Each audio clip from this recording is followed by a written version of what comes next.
আমাদের খাওয়া দাওয়া কমপ্লিট। এই দেখতে পাচ্ছ পেট্রোল পাম্প, এই সাইডে গাড়ি লাগিয়ে দিয়েছি। জাস্ট এখন সকালের টিফিনটা খেলাম। খুব সুন্দর লাগছে আর কি এই প্রকৃতির মাঝখানে দাঁড়িয়ে। ঠিক এইভাবে পেট্রোল পাম্পের ইয়েতে গাড়ি লাগিয়ে একদম সাইডে, রোডের সাইডে থেকে করে নিয়ে আসা খাবার জাস্ট অসাম। তো এখন বাজে সকাল 10:02।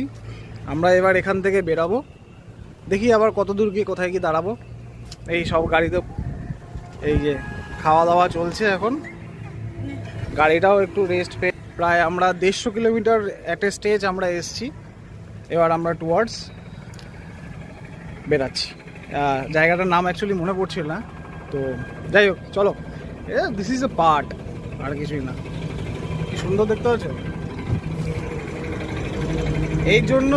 এই জন্যই আমি বাই রোড ট্রাভেল করি, যাতে প্রতিটা জিনিস অনুভব করতে পারি, আর সেটাই আমি করছি। Yes, I live it my life.